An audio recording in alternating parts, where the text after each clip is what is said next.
Ukraine ইস্যুতে নিজের অবস্থান থেকে সরে এসেছেন মার্কিন প্রেসিডেন্ট ডোনাল্ড ট্রাম্প। বলেন, ইউক্রেন রাশিয়া যুদ্ধ বন্ধে সাময়িক যুদ্ধবিরতির চেয়ে শান্তি চুক্তিতে জোর দেওয়া জরুরি। শনিবার ট্রুথ সোশ্যালে এ পোস্ট দেন তিনি। এদিকে সোমবার ওয়াশিংটনে ট্রাম্পের সঙ্গে বৈঠক করবেন ইউক্রেনের প্রেসিডেন্ট ভলোদিমির জেলেনস্কি। শুক্রবার আলাস্কায় রুশ প্রেসিডেন্ট ভ্লাদিমির পুতিনের সঙ্গে বৈঠক করেন মার্কিন প্রেসিডেন্ট ডোনাল্ড ট্রাম্প। ৩ ঘণ্টার বৈঠকে যুদ্ধবিরতির চুক্তি না হলেও আলোচনায় অগ্রগতির দাবি করেন তিনি। চূড়ান্ত সিদ্ধান্ত ইউক্রেনের উপর নির্ভর করছে বলেন ট্রাম্প।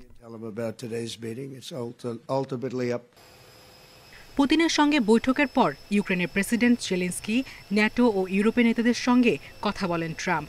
এরপর আগের অবস্থান থেকে সরে এসে ট্রুথ সোশ্যালে পোস্ট দেন তিনি। বলেন, ইউক্রেনে যুদ্ধ বন্ধের সেরা উপায় হল স্থায়ী শান্তি চুক্তি। ট্রাম্প আরও জানান, সোমবার হোয়াইট হাউসে জেলেনস্কির সঙ্গে বৈঠক করবেন। এতে পুতিনের সঙ্গে বৈঠকের দিনক্ষণ ঠিক হতে পারে। এদিকে জেলেনস্কি জানিয়েছেন, শনিবার ট্রাম্পের সঙ্গে তার দীর্ঘ ফোনালাপ হয়েছে। শান্তি প্রতিষ্ঠায় প্রস্তুত ইউক্রেন। এরপরে যুক্তরাষ্ট্র, ইউক্রেন ও রাশিয়ার সঙ্গে ত্রিপক্ষীয় বৈঠক চান জেলেনস্কি।